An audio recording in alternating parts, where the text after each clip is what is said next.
Olá malta, bem-vindos a mais um vídeo.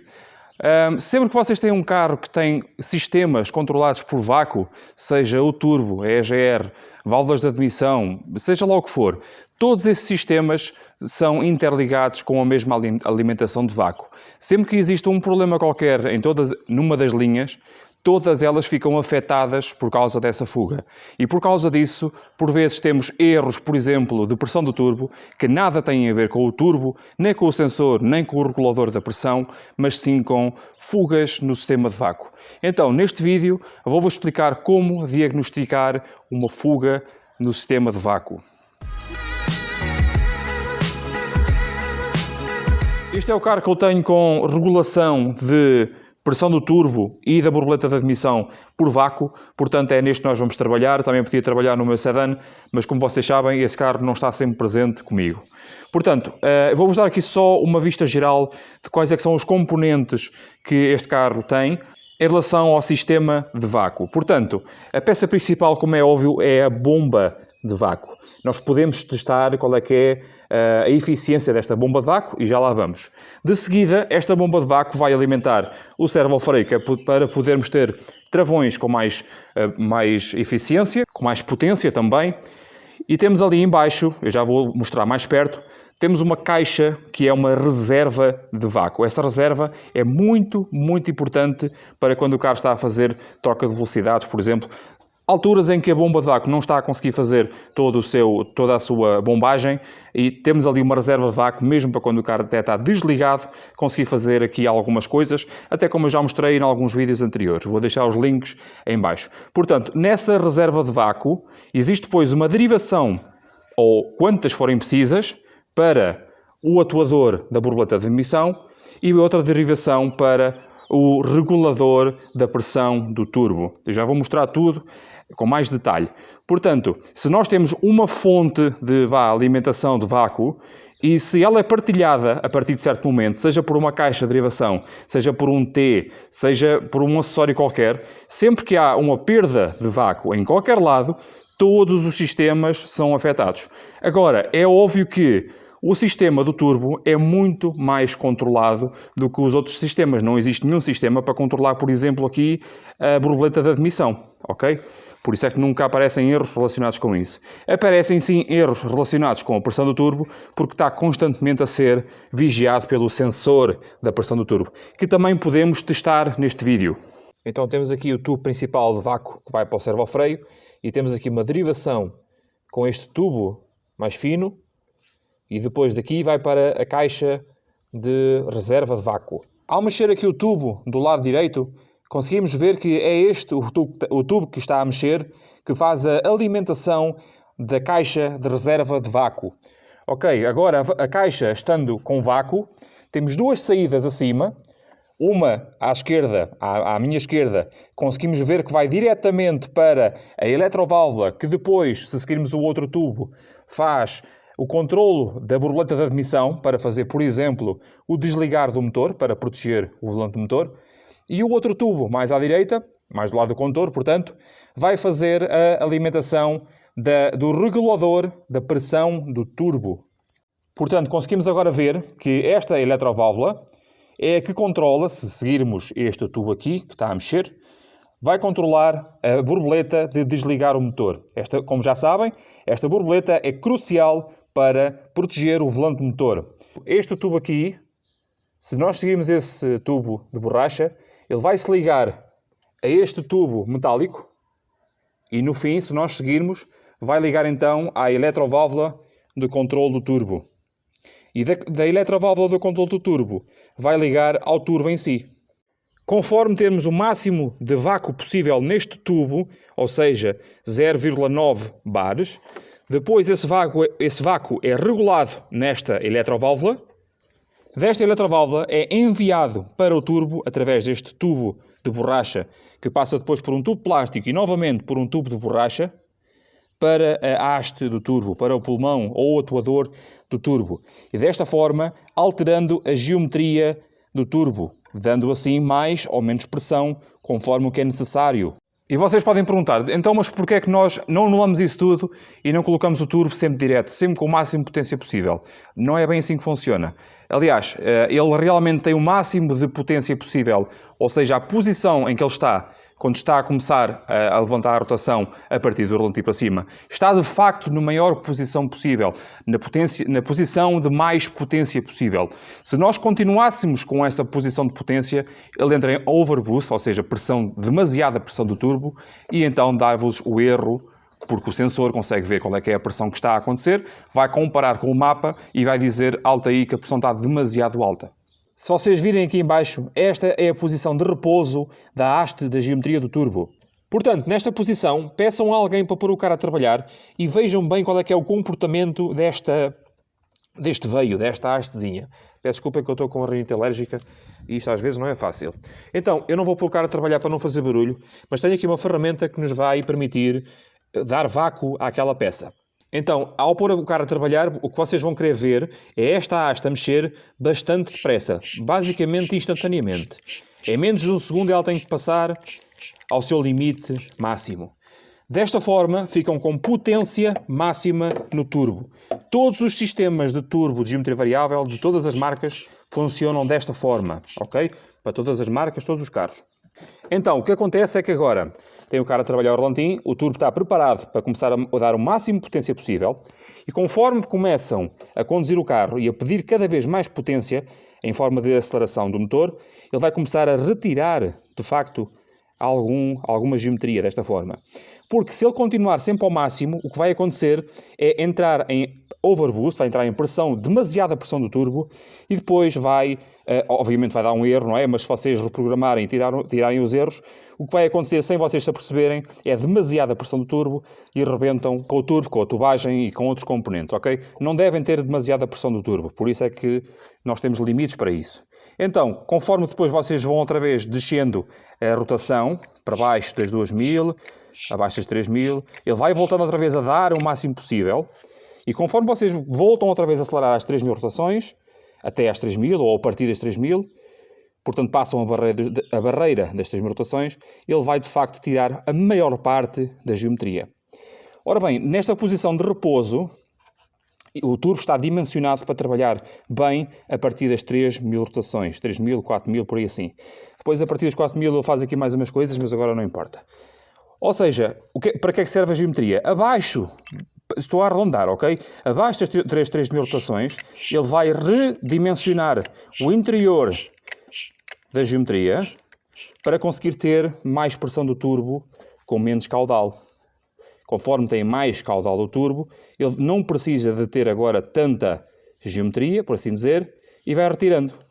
Agora, aquilo que eu vejo a maior parte das pessoas fazerem, ou oficinas, ou seja lá o que for, cada vez que tem um erro relacionado com a pressão do turbo, é substituir o sensor, está errado, e substituir o turbo, está errado duplamente. O que vocês precisam fazer, em primeiro lugar, é fazer pesquisa de avaria e diagnóstico. Atenção que eu ainda não liguei a máquina de diagnóstico, ok? Lá chegaremos. Ora bem, nós temos aqui agora que testar a haste, o funcionamento da haste, que acabámos de testar, mas vamos testar de uma forma diferente, ok? Ou mais completa. Testar a posição, as posições e o funcionamento livre da haste da geometria do turbo. Se estiver em condições, o turbo em princípio está bom, ok? Pode ter partido, claro que pode ter partido.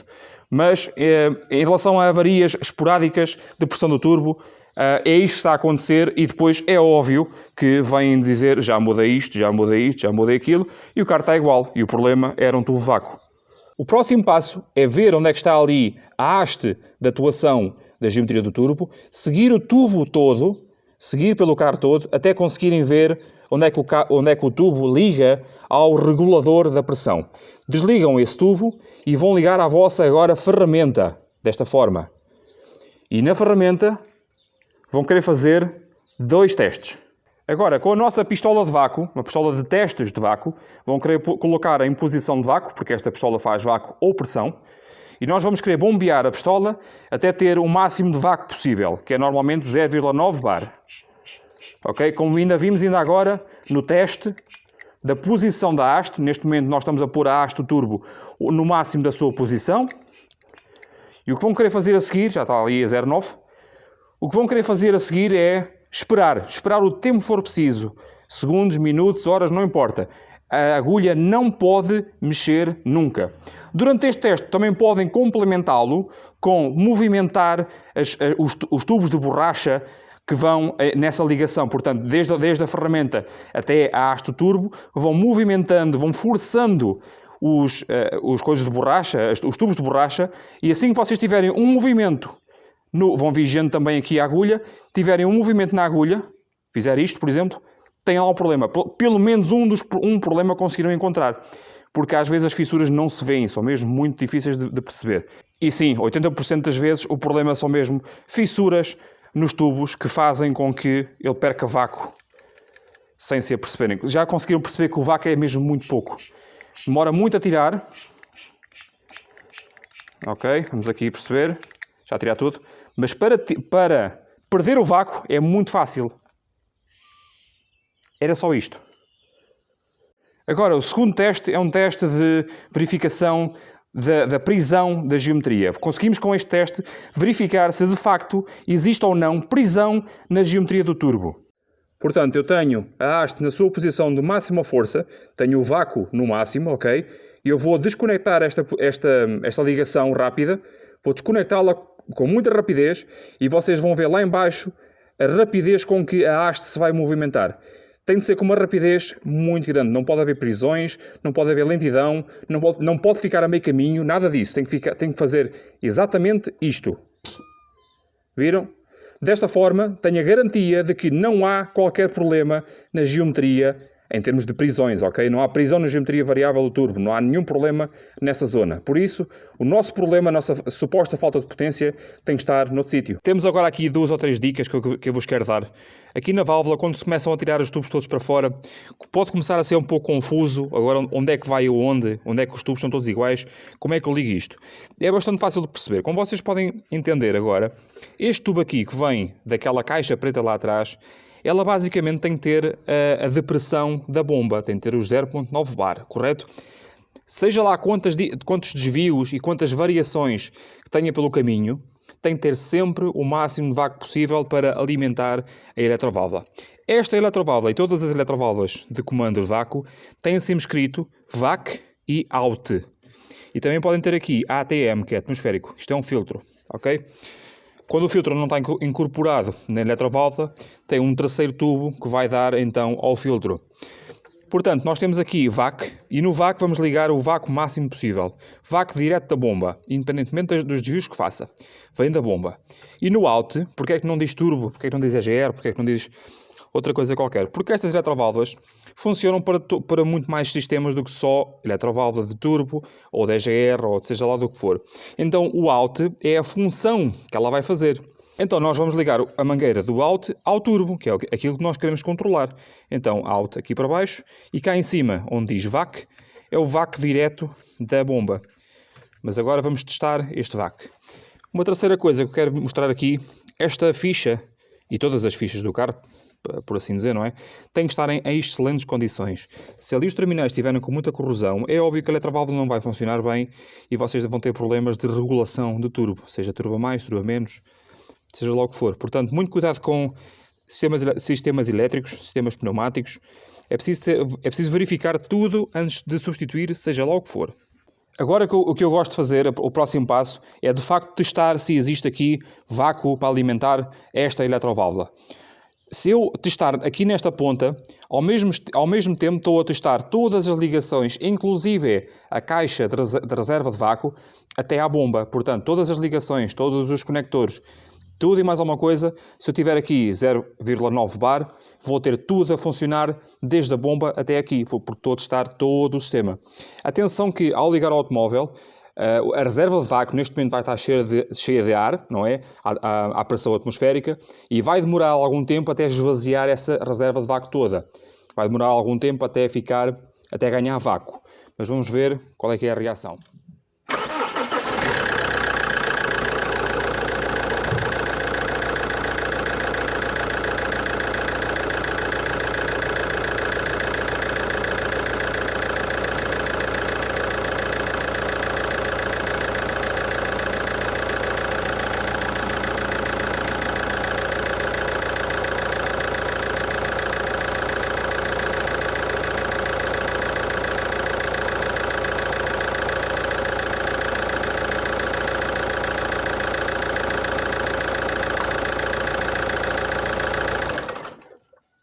Então, concordam com este teste? Eu já faço este teste há bastantes anos e tenho dado bastante bem com ele. Portanto, nós sabemos agora que temos aqui 0,9 de vácuo, ok? Sabemos que temos a ligação até ao atador do turbo em condições, então o nosso problema mais provavelmente estará aqui na eletroválvula. E sim, de facto, a maior parte das vezes o problema está na eletroválvula. Nos 159 também, ainda é um bocadinho pior porque está ali mais exposto. Ora bem, mas como vocês já puderam ver antes no vídeo, ali assim naquela zona onde faz aquele T que depois leva o tubo para o reservatório, aquele tubo está a começar a ficar manchado com óleo por causa ali daquela condensação. O que vai acontecer nesses casos, e vai começar a acontecer neste carro entretanto, é que conforme o óleo se vai depositando nessas borrachas, o que é que acontece quando os óleos tocam nas borrachas? As borrachas incham. Ao inchar, a sua ligação, vamos imaginar que é aqui assim, a sua ligação vai começar a ficar solta e depois o vácuo vai se escapar por aqui. Então, o que é que vocês podem fazer, agora que já têm as bases para isso, é pegar no vosso pedaço de tubo que querem testar, podem deixá-lo no carro ou podem desmontá-lo, podem fazer o que quiserem e vão querer bloquear uma das pontas, tapar uma das pontas e a outra vão fazer com o aparelho para dar vácuo. Então, este bocado de mangueira, neste momento está a ser testado com vácuo. Vocês veem como é que está o vácuo, vão mexendo nas ligações, vão rodando as ligações, vão fazendo assim ao tubo, não é vincar, mas é tentar ver se há fissuras e vão olhando sempre para o manómetro. Quando ele mexer, já encontraram um problema. Agora, está tudo em condições, vocês já trocaram os tubos que tinham a trocaram a eletroválvula, que é, a maior parte das vezes, eletroválvula e tubos fissurados, ok? Agora, o vosso carro anda que é uma maravilha, puxa como nunca puxou, mas de vez em quando, em algumas ocasiões, acende a luz do motor e tem mais uma avaria relacionada com a pressão do turbo. Mas o carro agora puxa sempre bem. Então, o que é que se passa? Muito provavelmente é uma avaria relacionada com o sensor de admissão, o sensor do turbo, não o sensor em si, mas relacionado com o sensor. E como é que nós podemos testar se o sensor está bom ou não? Tenho aqui uma forma muito rápida de o fazer. Para esta próxima parte é mesmo preciso uma máquina de diagnóstico, mas é fácil de compreender, ok? Vocês lembram-se no vídeo que eu fiz sobre o fio de partículas, o DPF e o FAP? Há uma altura em que nós temos que testar o sensor da pressão diferencial para ver se ele está a funcionar bem, lembram-se disso? Então, com o carro só com a ignição ligada e com o motor desligado, o que é que nós temos de ter no sensor de pressão diferencial? É a pressão atmosférica, ok? Porque o motor está desligado, não há pressões a acontecer no escape. Aqui é a mesma coisa, só com a ignição ligada, não há pressões a acontecer no coletor de admissão.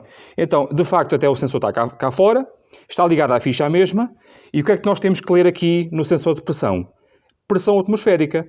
Então, nós temos aqui pressão atmosférica neste momento, também temos pressão atmosférica dentro da unidade de comando do motor, tem lá um sensor dentro, como eu já falei, e lemos aqui, nos nossos dados atuais, não são erros, são dados atuais, pressão atmosférica 1005, pressão atual 1000, ok? O objetivo é aquilo que é preciso atingir, caso coloque o carro a trabalhar ou em aceleração e tudo mais. Eu só pus ali para vocês verem a diferença entre uma e outra. Ora bem, o que eu vou fazer agora não é pôr o carro a trabalhar, mas sim é, com o meu aparelho manual, aplicar pressão neste sensor, ver quanto é que mede na minha agulha e comparar com ali a leitura. Agora, com o aparelho de testes, vou colocar para pressão, em vez de ser de vácuo, vou testar sempre a minha ferramenta, tenho de sempre testar a vossa ferramenta, portanto vou tapar aqui e vou dar pressão e ver se acontece e se mantém. Ok, está bom. E agora vou colocar esta ponta no sensor, foi uma forma que eu encontrei, pronto, a melhor que pude, e vou agora comparar, conforme vou dando pressão ali, vou comparar no ecrã do computador. Então vamos ver se eu consigo fazer aqui isto só com uma mão, uma a gravar, outra a fazer o teste.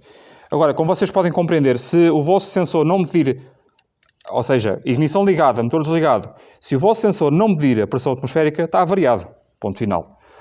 Então, temos aqui agora a minha experiência aqui a ver se funciona.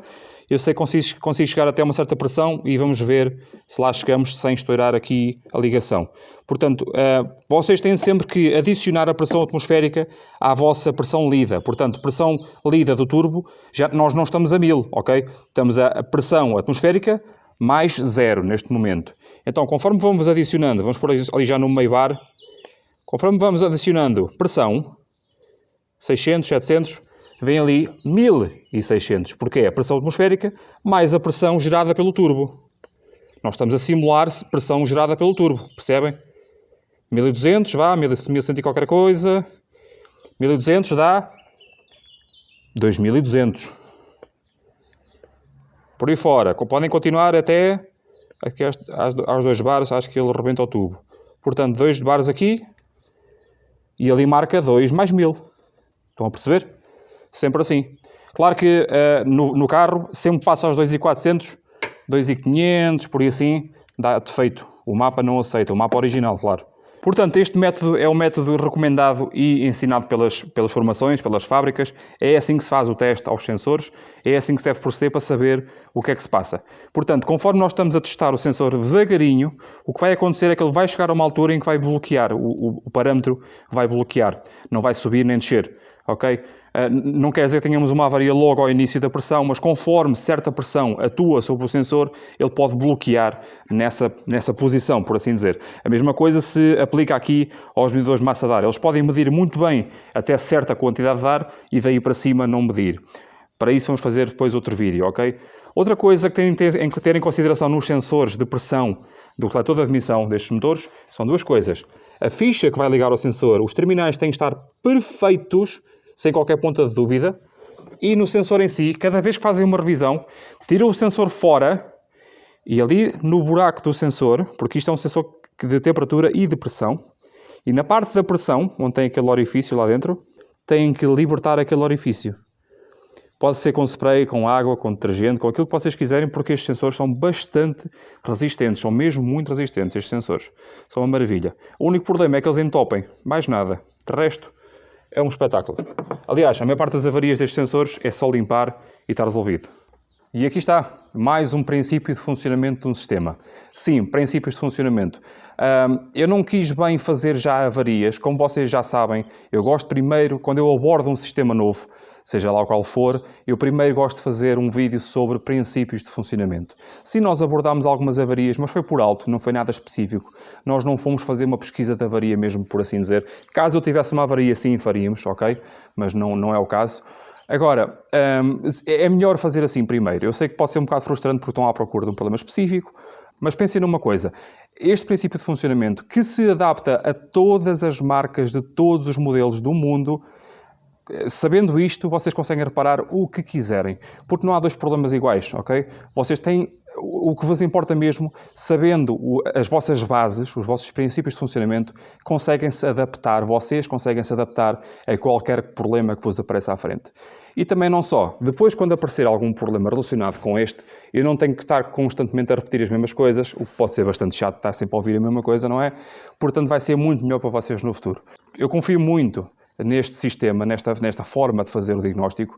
Já lido com esta forma de fazer diagnóstico e pesquisa de avaria há muitos anos e tenho dado muito, muito bem com ela. E, aliás, são as formas que as marcas ensinam a trabalhar. São sempre as formas mais rápidas porque são as mais rentáveis.